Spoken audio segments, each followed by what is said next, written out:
What up, roomies? A lot of people talk about ideas, movies they want to make, shows they want to create, but very few people actually take it from an idea all the way to the finished product.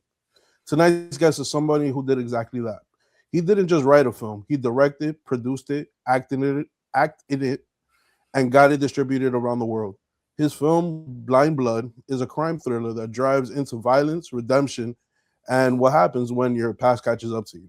This conversation is about what it really takes to bring a vision to life. Not a dream, not the dream vision, the real vision. Michael, welcome to Neighbors.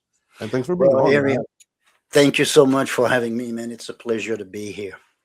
And it's a pleasure to have you on. We love talking to people that, have these expertise and they're living, what so many other people would consider their dream. You know what I mean? Like so many people out here want to create and, make their visions, turn their vision into a real life thing and make it tangible. But, they may not have the means or the drive to do so. And you've proven that you have both of those things and you put it out there. You know what I mean? So, so thank you for that, man. Oh yeah, no, no, my pleasure. It's been a journey, that's for sure. It didn't happen overnight. We were talking off camera a little bit, and I told you I came from Texas. Yeah, man. I was there for 3 decades, and just moved to the Northeast recently with my wife. And but the journey, I think it started for me when I was very young. I got bit. I got the acting bug doing a little play in the summer camp. Okay. And I've always been kind of artistic. I always drew. I would sit in my room and kind of draw little cartoons and comic strips and whatnot. And slowly I started like creating stories and Yeah. realizing further down the road, it's like you were basically doing storyboards for whatever you were imagining. So I always have that fun. It brings me peace of mind to be creative. It kind of grounds me a little bit, and brings a little bit of joy and happiness right here. But it's in the independent world. It is a fight. It is a war, especially these days with all the content that's out there. And so when I got into business, it was still the film business. Yeah. Everybody was shooting film. I was in Texas, in Dallas for a long time. Worked on a lot of commercials, feature films, short films, documentaries, sports documentaries, music videos. I mean, you name it. Testimonials. I mean, for a long time, but always with in mind to keep the dream that you're Yeah. talking about, trying to keep it alive. So you gotta reinvent yourself. You gotta try different things because it's not gonna happen overnight. It happens for some people. They're Yeah. very lucky and good for them. And you always know somebody who knows someone who did this, and that. And but the reality of things is that nowadays, with the equipment and the HD and the prosumer and all that being available on the market, it really changed the landscape of marketing and how do you distribute your product. Because at the end of the day, when you're making a movie, it's still a product, and you want to Yeah. sell it, and you want to you want people to see it. So you try to make those elements, bring those elements in together in order to make sure that you got a product that's actually marketable. So you can No, make a that's profit and make a next one. no, that's 100% true. And like we were saying off camera, like now everything that a person needs to like make a film or make cinematic content is very accessible to everybody. Like, you a person could subscribe to like the professional software to edit, and do special effects and CGI. You Right. could go and buy the cameras that, professionals are using, or a camera that, could be considered professional grade, you know what I mean? And then Sure. there's things like YouTube, Skillshare, that teaches you like proper technique and all that so you can use it for yourself. So like when it comes to like creating content, right? And I know nowadays there's like a bunch of content that's mediocre and it's just being put out there. Like what does it really take to like stand out now? Well, it's funny because you mentioned content, and that's the thing. We're in a different category. We're making Yeah. independent films. We're not just creating content to stick on the website to sell something. Yeah, we want to sell the movie, and we're making trailers and reels and stuff like that. But it's almost like you can't put creating content Yeah. for a website can be put in the same category as making an independent film with a story, with an arc, with plots and twists, and then character driven stories where you really need the human emotion in order to make it work. Yeah. Where you're really basing, your stories on grounded, realistic situations or whatnot. So I feel like, yeah, it is. It feels a little bit overwhelming because nowadays you can shoot a movie with your phone, and I mean now you can edit on your phone too. But I don't really know if it's really, editing, that the tools that they're that's available right now, that you can find on your phones and stuff like that. They do a certain amount of what's requested, but I mean, are they really a tool or more of a toy at this point? I got I know some people use them as tools and they're being successful with it, so more power to them. But I learned differently. It's like, to me, making a movie is a lot like a football game. You don't win the game by yourself. You have your coach, you have your line of defense, you got your quarterback, you got your captain, and all of that puts it together, that makes a winning team. And I think it's the same with movies. It's like you can't do everything on your own, even if sometimes you have to wear different hats, because out of necessity, out of lack of funds, but because you also have the experience, you're bringing that skills to the equation. You know what I mean? But I got you. it's really important to me, at least when I'm working, even if it's with a skeleton crew, it's to make sure that you surround yourself with people that you trust, and people who believe in your work and want to be a part of it. But the reason you're hiring these people, or you want to collaborate with these people, it's because you respect their work, you That's a like fact. their work, you go after a director of photography because you love some of the work that he has done, that you've seen on his reel, and you're like, man, this guy's got a good eye, he's got a good cinematic eye for the story I want to tell. Doesn't mean he's the right guy for another type of story, but find your DP that you really want to work with. And if you're going to do it independently, you got to just surround yourself with a few but really dedicated people that believe in the project and want to be a part of it, because obviously we're not doing it for the money or the fame. We're just passionate people. It's in our DNA to tell those stories, and to be a part of something, you know collaborative in a way.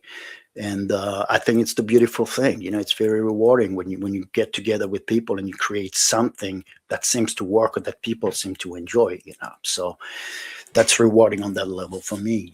No, I get you on that. And like, with your film Blind Blood, right? Hmm. You produced it, you directed it, you acted in it. As a producer, right? How Hmm. important was it to get like people that not only fit what you were looking for, but also shared like your artistry and the vision that you had for the film? Trust.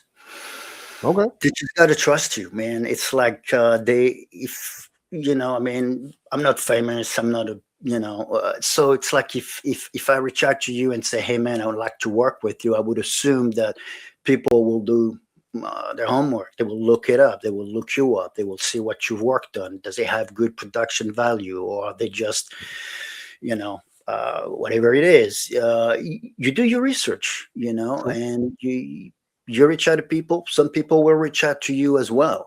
They've seen your work and they're like, well, I want to work with you. I'm going to trust you. um, I got to give it to the ladies, in Blind Blood. I mean, Paula, of course, Gwendolyn Murphy, Paula Marcenaro, Margosha. I mean, we were doing audition in the location where we're shooting the movies, and some people show up and it's like it's not your regular casting studio, and they're like, well, Yeah. that's a weird place. And these ladies come in to audition for two guys in a movie that's kind of independent and weird. And it's not an easy thing to do, to put yourself out there with people like that. And you go because you never really know either. There are so True. many independent films, and when you look at the final product, you're like, oh man, that was okay. That was for the meal, not for the real. You know what I mean? It's like, Yeah. okay. And but the trust is where people, they see where you're going with it, they know your work, and they want to collaborate, and they believe they'll be part of something special, unique, and good. That is true. That is true. Especially when it comes to like cinema. Like cinema is such like a special piece of like artwork, right? Because it's like it's not only like you're seeing a still picture that's beautiful. You're seeing like this story play out that compels you, pulls your strings, and you're there. Like some people get fascinated with characters, get fascinated with the universe that you built, and it's an amazing thing. So like, how what characteristics are you looking for besides like trust, of course, but like what characteristics are you kind of like looking for to build your team, and like how do you like start that process? Well, I think it changes. It varies on projects. It all depends Yeah, on, this particular one, Blind Blood, Richard Kroll, you mentioned and directed the movie, and it's true, but it's a film by Richard Kroll and Michael Marco. Without Richard, this movie would not be the what it is, yeah, so that's very important to acknowledge that, because I rely on Richard, especially when I'm in front of the camera. I mean, you're producing, you're directing, you wrote the scene or rewrote the scene the night before. You're thinking about the editing. Am I getting the coverage that I need in order to make sure the edit? So I mean, your mind is in there as well, but you need to snap out of it, jump in front of the camera, do your acting, and then I will turn to Richard and be like, "Hey, how was it?" I know I can trust his instinct because he yeah, knows the story the way I know it. I mean, for this one, he's brought it up one night. We just wrapped the music video, I believe, that we did for an artist in Fort Worth, and he asked me. He said, "Hey, man, why can't you write something for us to do here? Would you write something for us for this location?" And I said, I'm looking around, I mean, because the location yeah, of the movie is actually where Richard resides. He lives there. So 2/3 of the warehouse is actually his studio, yeah, and 1/3 is the living quarters. So, but I never considered the location as a location for a shoot. That's where we yeah, always went to work to create them. But he suggested it. He said, "Can you write something for this location that we could shoot?" And so, I asked him, I said, "You want to do a short or feature?" He goes, "No, no, a feature film." And I was like, "Wow, man, a feature is it's such a lot of work. It's such a lot of yeah, work. So many things can go wrong." But I was like, "Okay, well, let me think." You look around at the property, it's isolated, there's the gate, and I had that idea for Blind Blood for a long time about something that happened to me back in the 90s when somebody broke yeah, into my car, and kind of studied the whole idea where you bust somebody breaking into somebody's home, and instead of calling the cops because whatever reason yeah, XYZ, they don't, and deal with the situation on their own. And so I was like, well, you know what? I think I got a story. I think that might work for this location. So the goal, and I told him that too. I said, man, I want to make sure that we produce something with a stamp that we're proud of and that we can sell. And making movies is great, but I mean, at the end of the day, it's like I said, it's still a product, so you need to put it yeah, out there. And I had an experience back in the day with my first feature film, American Generator, that I co-directed with the writer at the time, and it was very different. It was a slice of life about three young struggling artists in their early 20s. One wants to be a painter, the other one wants to be a writer, the other one doesn't really know what he wants to do. And mhm, first steps in life dealing with, regular jobs and trying to follow your dreams and all that. And the movie didn't go anywhere. yeah, In 2004, we shot it in the summer of 2001. And when we got done with post, went to the American film market in Los Angeles in 2003 or 4. And I don't know if you're familiar with the process, but you buy the pass. And at the time, they had it at the Lowe's Hotel in Santa Monica out there. And so basically, all the distributors from the world come to this hotel for a week. And the yeah, first top three floors of the hotels are actually rented out to distributors. The rooms are rented out to distributors. So once you get your pass, you can access all the floors and you walk into the rooms. They have, in the hallway in front of the door, yeah, who they are. They're, HBOs, Cinemax, and, And so you walk in and you pitch your story. If they like what they hear, you might be able to play your trailer for them. If they like the trailer, they'll ask you for a screener. So you leave that and see if they want to add it to their catalog or not. And then you move on. You go to the next room. And when when I went, I mean, we hit all the distributors that we thought were a good fit for a product for a movie, and nobody wanted it. Mm. And we kept getting the same three questions. The first question was, "What did you shoot it on?" And keep in mind that's 2004. That's over 20 years ago. So HD wasn't around. So you're like, well, I shot my first movie on mini DV, and they're like, we're looking for film, movies shot on film. Yeah. Then they ask you who's in it, and you're like, well, I'm in it, and they're gonna look at you up and down. They're like, who the fuck are you? Yeah. It's like point. You're like, okay, I get you. And the third question was, is there any violence and nudity in your movie? So you think about it, and you're like, well, okay, so they want high production value, something shot, expensive Yeah. format, good looking format, whatnot. And then they want a name, or to be able to sell it. Yeah. And the third one, it's a genre piece. And if you look at the horror movies, a lot of them don't have famous actors Yeah. in it. Some of them become famous, but it's I kind of feel like it's almost better for the audience to not have famous people in the movie because you can relate to them. That is true. You're like, that could happen to me. If you see Tom Cruise in a horror movie in the first 10 minutes, he's not gonna die. Yeah, that is Making a true. cameo or something like that. So you have that. And so when I told Richard, I'm like, I think we need to take those elements that all the distributors were asking me when I was there and try to see how close to that we can get. So basically Blind Blood was written with the distributors in mind, hence the Okay. violence, the drugs, the dark matter, and also because that's the kind of movies I like. That's the kind of movies Richard likes to, that's the kind of Yeah. movies that we like to watch, No Country for Old Men, True. modern Western, you know what I mean? Hell or High Waters. I mean, the list goes on. And I grew up with, Steve McQueen and Clint Eastwood and Charles Bronson and Alain Delon, Jean-Paul Belmondo, French actors, Yeah. that's a genre, that's a world that to me has always been very interesting. The gangster, that kind of dark and seedy kind of world. And like I True. said, I grew up with it, even on television. Starsky and Hutch, Kojak. Fuck, Kojak, man. Do you know how dark that thing is? I They was, had they had the first season. I forgot where, on one of the streaming platforms. I started watching it again, and I mean, it was dark. I yeah. mean, for a TV series, I'm like, remembering in France, growing up, watching that, I'm like, I don't think I should be watching that kind of stuff right now. So that's ingrained in my DNA, man. It's like that's the kind of world that's kind of always been attracted to. So that's where it came from, and so it took me about 3 months, I believe, to write the first draft, and then we said, okay, let's go get the money. And that in Okay. itself was another challenge because we had the script optioned for about almost 5 years with the company in Mm. Dallas. And nothing was happening.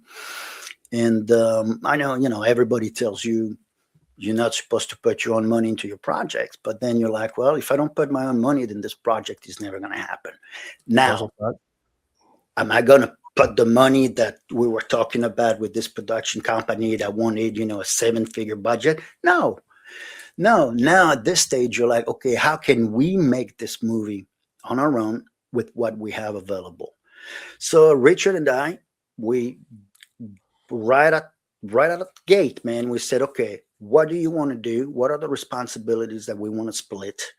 I was in charge of writing the screenplay, directing, acting, and editing. Richard was in charge of the cinematography, the color grade, the location, uh, and it just worked out, and we knew exactly what we were going in together. And once every lines has been, Yeah.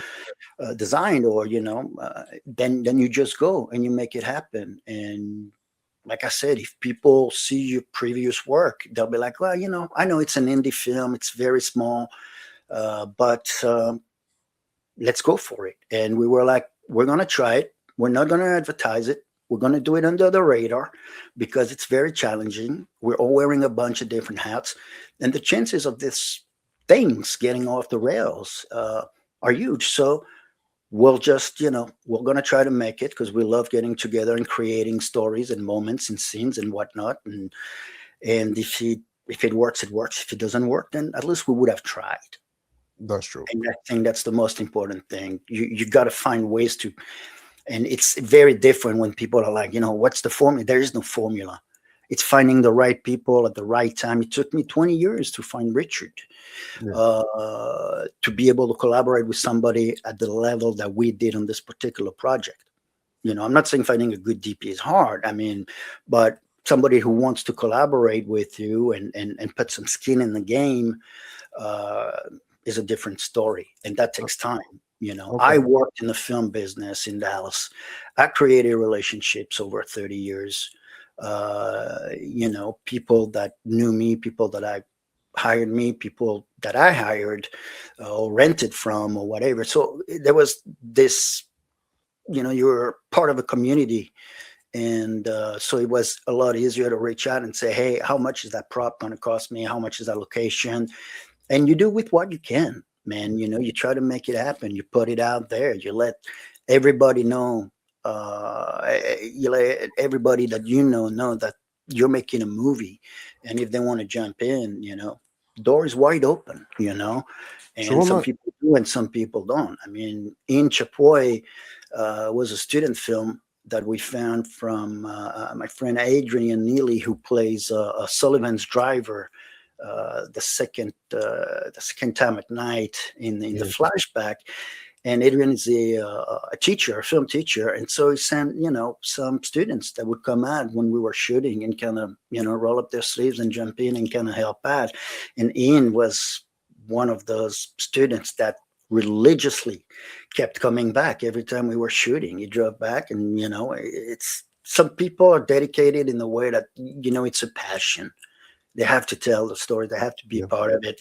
And if you don't have it, then I don't think you should do it. If you're looking for fame or money, it's the wrong lane, man. I mean, it happens, and that's the goal. But don't get That's me true. wrong. It's like the goal is to get your movie made, distributed, seen, and hopefully you make enough money to make another one. But it doesn't always happen like that, and you got to be ready for it because it's like I said, 5 years before we started production, and then it took us another 5 years to do the whole thing. So it's a long run, man. You know what I mean? It's like you got to be ready for all the bumps, and things Yeah. happen. People move, people die, people Believe me, I get know. I know married. a lot about. I know about a lot about how life plays out, especially in like production, because that's kind of like what led the podcast to becoming what it is now. Because at Mhm. first we started as, me and my friend started as social commentary, and then life happened. My friend had a baby. My other friend moved back to Puerto Rico. So life does happen, and you have to adjust with it. But Right. just to go back a little bit, when it comes to like the distributors, right? Mhm. How important is it to like match your film or match like the idea you're pitching to the distributor? Like, I know you don't want to sell like Blind Blood to like Pixar or something like that. Right. Right.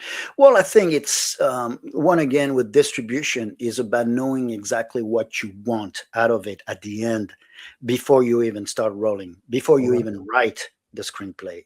It's like, well, am I writing a story because I have this, the story that's very personal. It might be tied to your heritage, to your parents, grandparents, where you come from, and that's a very emotional, personal story. That's one thing. Now, if you want to make a story where you want it to be distributed, then there's things that you got to look into. So do your work, know exactly what you want out of it, because personally I think that as a director, as a writer, as an artist in general, it doesn't matter what kind of genre you want to do. You want to do comedy, you want to do horror, you want to do a western, a period piece, whatever it is, you should be able to do it as a storyteller.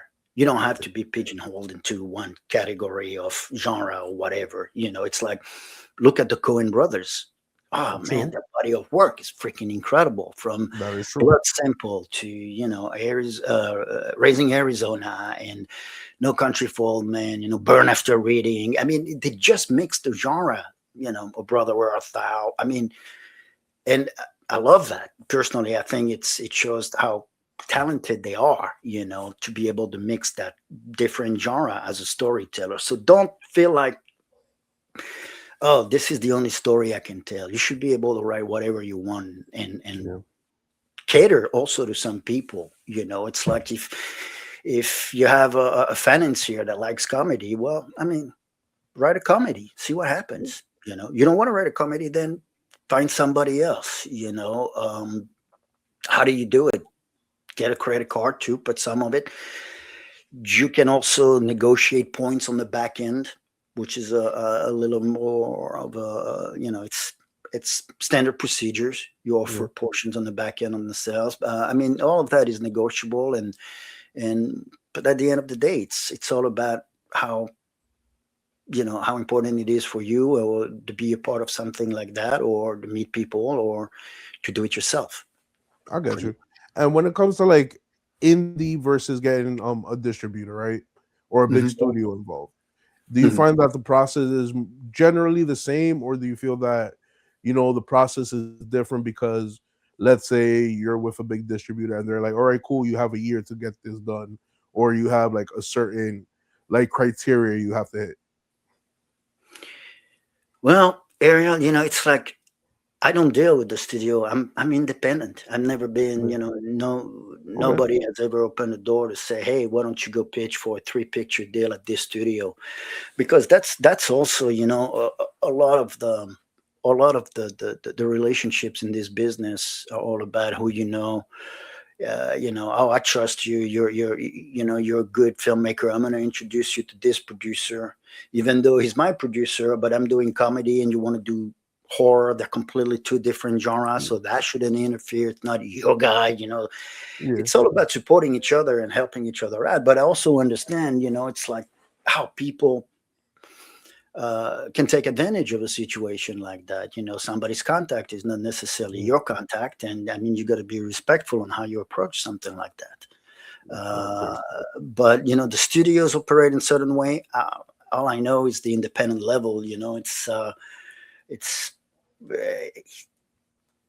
it's all about trying to find the Yeah. producer that's going to help you with the vision. So you're hoping that your first movie or your second movie, like Blind Blood, is a stepping stone, or calling card, or whatever you want to do. Hoping that somebody watches the movie and say, "Hey, man, those guys they did something pretty decent with very little money. Maybe if we gave them a few bucks, they can produce something even bigger." Amazing. So Yeah. but yeah, you got to know what you want, and before you go in, so you know which distributors to target, because Yeah. these days you can do it yourself. You can put it on Amazon, you can put it on Hulu. If you know the specs, the technicality of it, you can navigate and get it done without any problems. But if you want somebody else to distribute your movie, then you need to go out there. Like I was telling you about the American film Yeah. market. These people are spending money to go out there, to buy a booth, to spend money on being there, meeting people that want to sell their Yeah. product. So if they make the trip, I highly recommend, a contingency fund in your budget to be like, that's just dedicated for marketing. I need to go and meet these people, because even though you think I can go on IMDb Pro and I'll find their managers or their thing, Yeah. how many people are doing that? Every, You, by going out there and meeting them in person, shows them that you might be a little more serious about your product than some other people. I don't know, true. that you take it more seriously or whatever it is. It's kind of like, it's important. It's No, important it, to do it. it So definitely is. Like with like especially with things of that nature, like and I've always been a firm believer, like if I'm able to, if there's a will to, mhm. do something and I have to like, get distributors involved or like get a partner or whatever. I love to meet that person in person, right? because Hmm. you can always get a feel for who the person actually is, and within proximity. Like I could always reach out to your manager and your manager reach out to my manager, and we really don't know what the vibe is with each other. And like and a lot of things go by that where it's like, you know, like you said it before, it's like who you know, right? Hmm. Hmm. So if I'm making the attempt to go, meet you and get to know you, it's it goes a lot longer way than me just simply trying to like send you an email or trying to like reach out to your manager, you know? I believe so. Yeah, Yeah. I believe that human contact, how you carry yourself, who you are as a human being. It's I think it carries a lot to see if you really want to get in business with some people, because people always ask about distributions. It's like distribution is very simple. You have the ultimate dream that you wish would happen. Yeah. Then you got to be realistic with the product that you have, the markets that you're going after, and then you got to take into consideration that it might not go anywhere, that people might not True. rent it, your artwork might not work, your teaser might not work.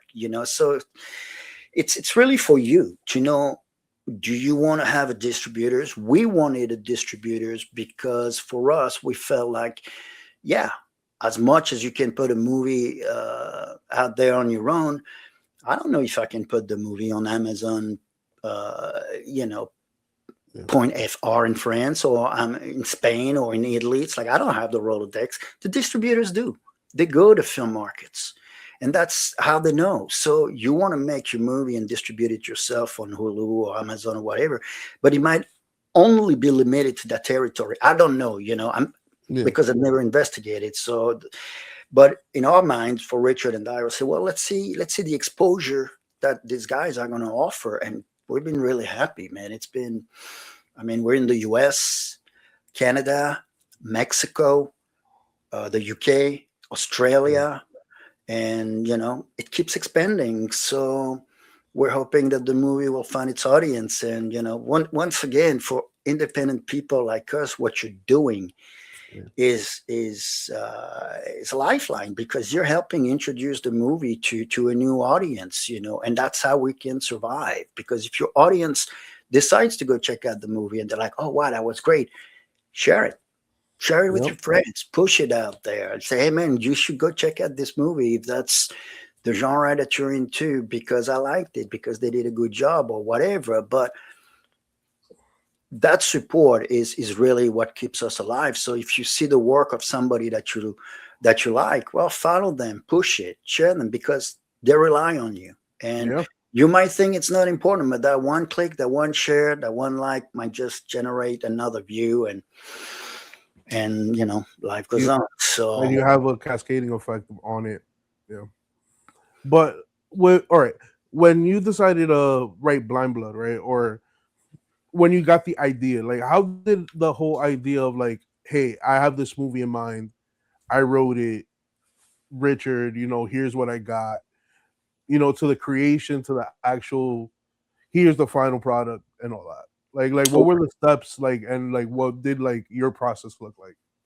okay, so for this particular one, like I mentioned before, it was something that happened to me back in the 90s.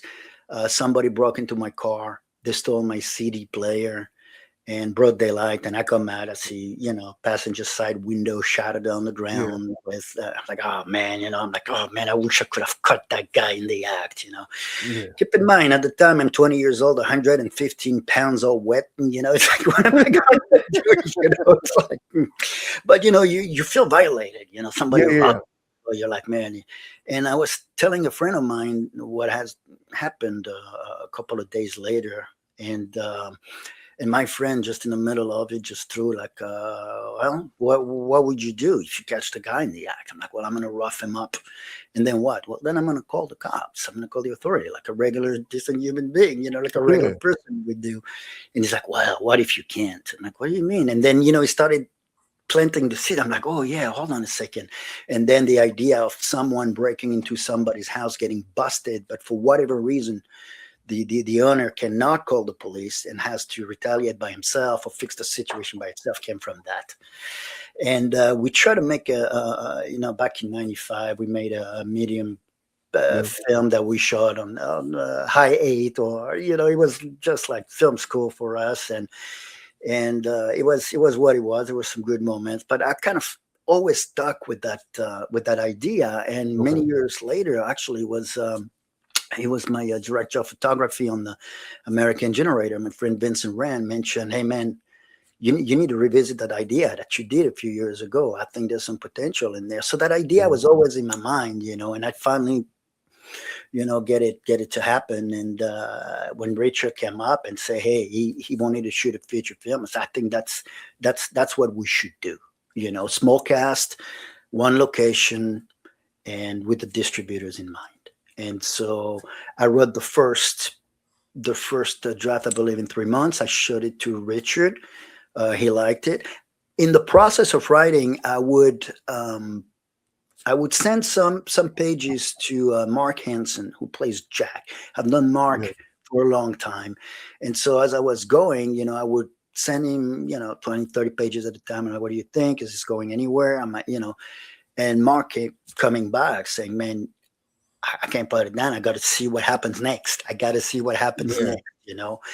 And so I felt like I was on the right track. So you surround yourself with people you trust. You show your work as you're going, so you don't invest too much time to realize that you've just been working on nothing, and you go along, and then everybody gets excited a little more, and you massage it, and you talk, you collaborate, and the script was that we shot was actually different than the one that we had before. The Okay. relation between Jack and Raul was a little more buddy buddy. It had a little more punchlines and zingers, that kind of stuff. And Richard and I kind of felt like, it had too much of that 80s kind of action, 80s over the top vibe to it. So we Yeah. kind of stripped that away and kind of wanted to be more realistic, which is, I think it was a good call and more in my line as well. Stuff that I like. So it has this visceral, organic process of evolving into something. And I think that as long as you stay open, then you'll be able to make it. Like Yeah. Orson Welles used to say, there are three kinds of movies: the one you write, the one you shoot, and the one you cut. And it's so true. I mean, you see how things evolved. People talk about a vision. I don't like using that word vision; is a little too big for me. I think you have some ideas that you put on paper, and now you're trying to, shoot them or whatnot, materialize them.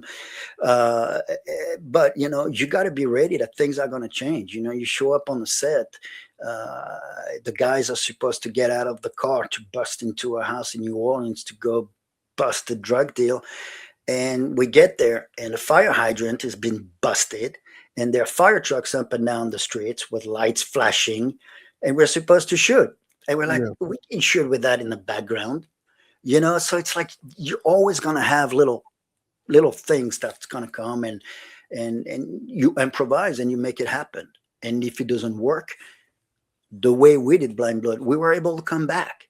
The Yeah. location wasn't lost because it belonged to Richard. The equipment. It's like at the end of the day, put everything away, close the gate, and we can go home. That has value to it. No, definitely. So yeah, man, that was the process. The process was the first draft. Then everybody agrees. Then we massage it as we go, try to find the funding, and finally we said, "Let's go for it. Let's I go feel for it. it."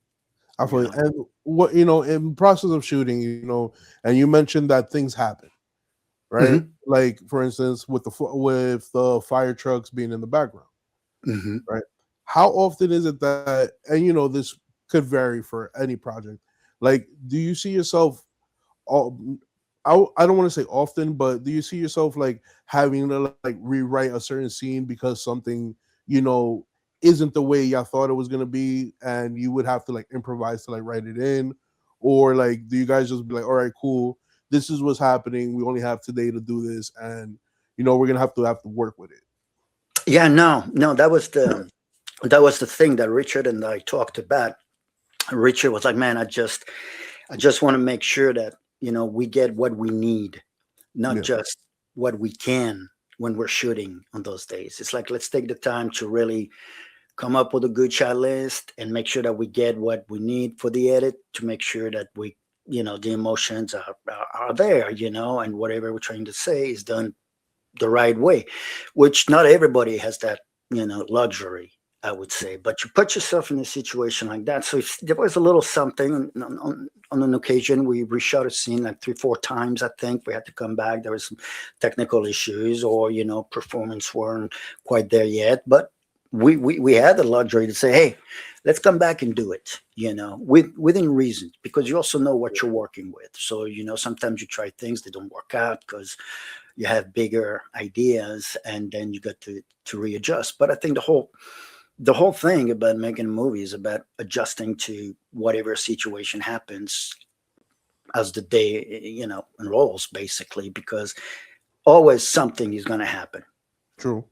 That's just the way it is. That, um that's absolute fact, because like we were talking, like previous to us like recording, when I was a PA, there were certain times where like the weather would get funky, and we were shooting at this location and the scene was going one way. It rained a little bit. Now the scene is a little changed because of the rain, and people have to adjust to that, clean it up or whatever. So my question, right, and this is probably something that a lot of people don't know about, do you find it harder to be do you find the filming process of the film to be the harder part, or is it like in post editing and editing? Because depending how you edit a movie will display the story. sure, sure. Well, the difference between post and production, as far as the way Yeah. I resent it personally, that's just my opinion again, okay? Okay. Production is about getting the footage that you need. So you go there and there's a euphoria at the end of the day, an excitement where you're like, oh my God, we pulled it off. We get all the Yeah. shots in the can. So you're excited about it. And there's that instant celebration that's like feeling accomplished, and they're like, Yeah. oh man, that's awesome. We got all the shots in the can.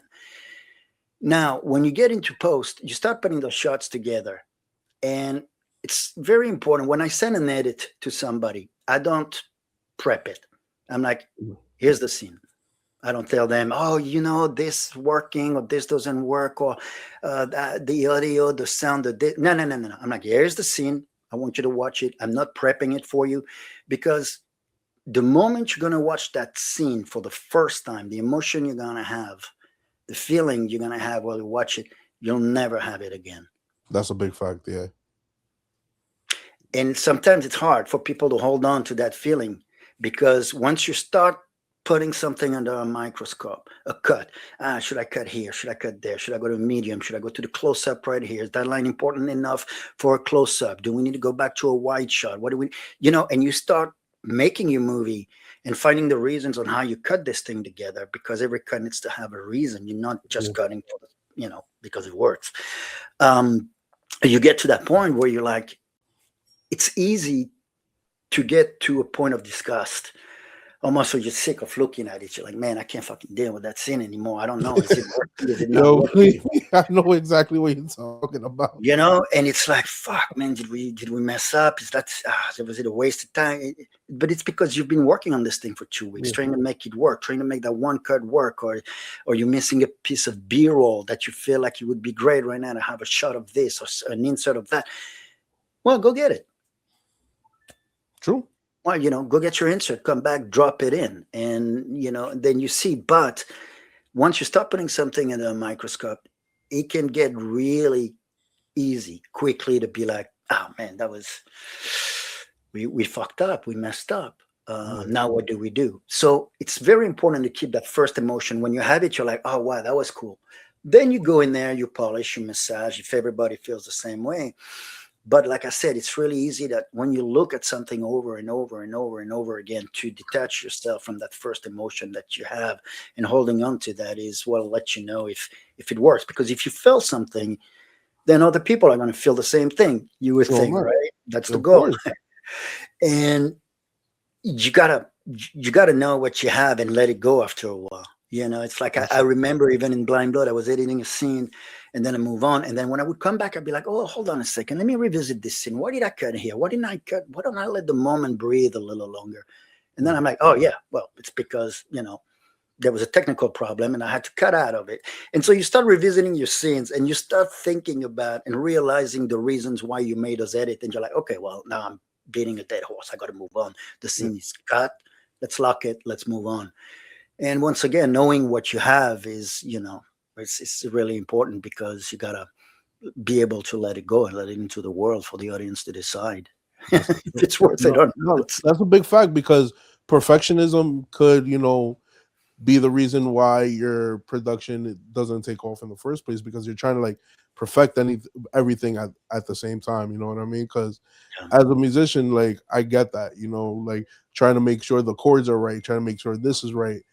But at the same time, that's also makes me stagnant because now I'm like hyper fixated on something that what didn't really need it. You know what I mean? Yeah. And You got and the I creative juices flowing. So that's yeah, that's great. so like when you're at the editing table, like how do you like? Because I know we were talking about first impressions. How do you like manipulate like the audience's emotion to like you know be like, oh my god, this is happening right now? Trust your gut. Okay. Trust your gut. Then when you put something together, that like in Blind Blood, there's a couple of moments where, two or three things are happening at once and everybody's wondering, what's going to happen. You build the tension that way, either because you feel like it's right. Maybe you feel like you saw it in another movie and you're being inspired by it. Some people call it ripping it off. Yeah. I don't know, whatever you want to call it. But it's for you. And when you cut it, if you feel that moment, you're like, oh yeah, am I being tense right now? Oh my God, what's going to happen? Even though you know what's going to happen, you're like, it's trying to feel that emotion. And once you have it, then let somebody else watch it and see if they have it too. True. And get some constructive criticism back and listen to them and try it, even if you don't agree with some of the suggestions sometimes that are being made. If you trust the people that you're showing your rough cut to, or a scene or whatever, take the time to listen to their advices and feedback and notes and try them. Because I've been in a situation when, you know, Richard would suggest, "Hey, why don't you let the camera movement, finish on this cut?" I'd be, no, because I feel like I got to cut. I got to see what the other guy is thinking. And then I'm Yeah. like, well, you know what? Let me give it a shot. Yeah. And I do it. I'm like, oh, fuck, it works. He was right, and it's a beautiful thing. It's like, okay, trust the people because you're not always right. No, that's absolutely true. And like, you're a veteran, you've been in this for a long time. Like, is every production that you're on like a new learning experience? Like, are you constantly in a state of learning where you're literally like, oh, this technique was dope. Oh, this shot could, when like for instance, when Richard said, let the camera keep going for a little bit. And you're like, oh, I could use that for another production, that same kind of like sequence or whatnot. Yeah, I think it's about that attitude that if you trust the people around you, then yeah, you got to apply it. But every production is different. Yeah. That's the thing. In this business, it's never the same. So like the problems that are gonna come up, but the rewards as well. So it changes. It changes because the crews are never fully the same, and Yeah. producers come up with different expectations. And I mean, you see it all the time when, the studio take a movie back and start cutting it up, and it loses the essence. It loses its DNA. It just becomes a mismatch of scenes, and it's not what it used to be because too many cooks in the kitchen and trying to fix something that maybe wasn't even broken to begin with. So you never know. Focus groups, I'm sure they can help. But No. it's one of those things you never really know. So you jump in and you know and see what happens. With the right people that you think. But take the time to listen to them and try different things. That'll make you a better filmmaker, a better storyteller. That's dope. And like when you have like a piece, when you have a story, in front of you that you're creating and you're turning it into film, how how do you feel, or how do you know that that film is going to resonate with people, that is going to bring up an emotion in people? Like, how do you like know that that's or like, how do you fish for like certain reactions? You don't. You Okay. just do it for you. Whatever makes you move, you're hoping that some other people out there will feel the same way. Because I've sat on several screenings for Blind Blood with audiences in festivals and whatnot, and it's funny how the audiences reacted differently at a certain moment in the film. That's So it's dope. like sometimes you wrote something, you thought it was funny, but you're the only one laughing in the theater, and you're like, oh. And then sometimes people laugh at something, and you're like, well, that wasn't meant to be funny. So where do you find the humor? It's, or the way the moment, the light, the mood, the scene, the acting, the everything is going to make you feel, doesn't mean it's going to make everybody feel that same way. So, but if it makes you feel, trust your gut and go with it. I feel you. I feel you. And like, let's say that somebody has an idea, right? Hmm. Um, Wait. If somebody has an idea right now but keeps putting it off, what would you tell them? Why? Why are Okay. you putting it off? What is stopping you from making your movie? Is it money? Is it time? Is it location? Is it equipment? Is it gear? Is that post production? Is that what is it? And then knock them out one at a time. Well, I don't have the money. Well, I didn't have the money to make Blind Blood. We didn't have the money. We find a ways by collaborating with people that could Mhm. contribute in a great way. But you don't need to do that for a crew of 200 people. I mean, if you have a crew of four, five, six people, you're lucky. If you, depending on the story you write, of course. I mean, if you're going to start writing a big period piece, and you need costumes and props and sets and all that stuff, then yeah, you bury yourself. Know the story you want to tell. Blind Blood, contemporary story. Well, Katrina area, small location. I mean, small cast, one location. Um, Adjust within your budget. It's like, well, I know this guy. I know he'll show up. Let's do it. You know, but that trust comes over years of relationship. I think. I mean, for me, that's what I experienced. I get Uh, that. I so get that. So like, how important is it to know like the scaling of your project? Like, let's say you have an idea, you want to put it out there, but you got to kind of like scale it down to like what you could do. Like, how important is to have like your I know you don't, I know you hate the term, your vision, quote unquote, versus the reality versus the reality. right. No, I got you. I got you. So the question being, how do I know how Like, to how do you like scale it from this grand idea scale to it like down? Yeah, reality? yeah. Yeah, You're like, okay, well, you got this big explosion, but you can't explode a whole building. yeah. Are you going to blow up a trash can instead and get the same effect? Probably not. Find ways, man. It's do you build the model that you blow? I'm using this expression, this Yeah. as an example, but it's like find different ways of making it happen. There's somebody out there that will jump in and help you out. I think. I mean, somebody calls me, I'm always willing to help them out however I can, even if it's just with an advice, or call this guy or contact. And sometimes it's important. I tell people, if you reach out to somebody and they say, no, I'm not the right guy for the job, or this is not the right project for me, always ask them, well, do you know Yeah. somebody who you think might be a good fit for it? True. Thank you. I'll give you a finder's fee, or you can jump in as a producer, whatever you want. But let's negotiate. Let's make something. You read the script, you like it, help me produce it. I will take care of you one way or the other. And you scratch my back, I scratch your back, kind of a thing. But you got to be careful with that too, Yeah. because you scratch people's back, and when it's time to get your back scratched, people are going to go get grandma at the airport today, so can't scratch your back. I'm True on that. True on that one. kidding. And all right, and right before we leave off, how do you know if an idea is worth pursuing and actually turning it from, this idea in your head to reality? Like what criteria do people kind of have to like check off to say, okay, cool, this is worth going forward with? Well, I think once again it has to do about the movies that you like because you don't know where it's gonna go, if it's gonna go anywhere. So at least make the movie that you would want to watch, and know that you've done it with the best things available to you. Kind of have a mantra that I go by that my mother always told me. It's quality over quantity, Michael, in everything. And I applied that to my life on a daily level.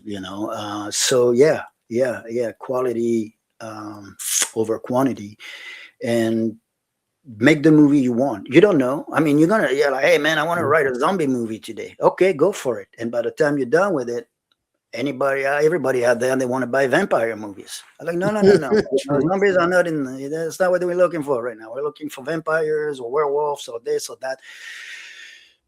You don't know. So make the movie you want and put all those elements, to talk to the distributors, go see those, see what's out there.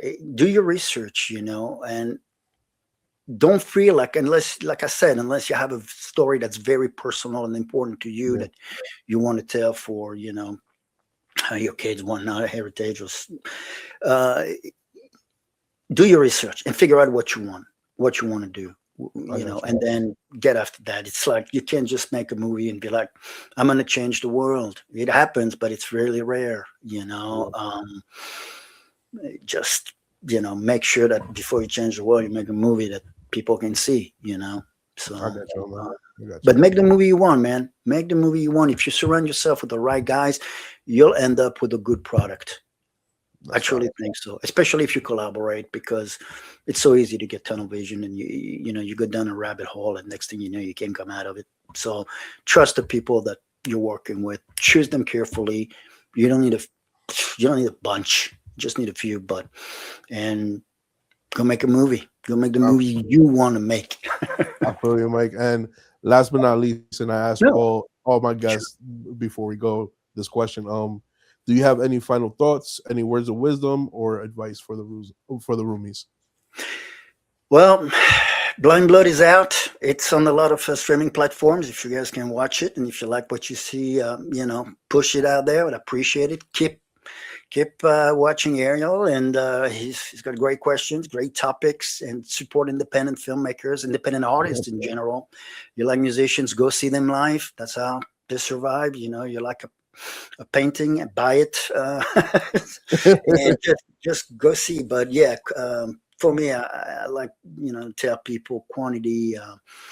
No, quality is where it's at. So be Definitely. be careful to protect yourself, because it's a dog eat dog world out there. So, but and go out there and make your movie. Do it. If you fail, it's better to fail and try than think about it and never try anything. So, but yeah, that's it, man. I feel you, man. Roomies, remember, check out Blind Blood. The links are going to be in the descriptions. Michael's IMDb is going to be in the descriptions. Make sure to check him out. He's amazing. Besides that, just remember, if you have an idea, make sure that it's worth pursuing. Go out there, do it. If you're lacking one thing, the opportunity will come for you to get that. And remember, the best thing to do is to collab. And with that being said, peace out, roomies. Bye, guys. Thank you.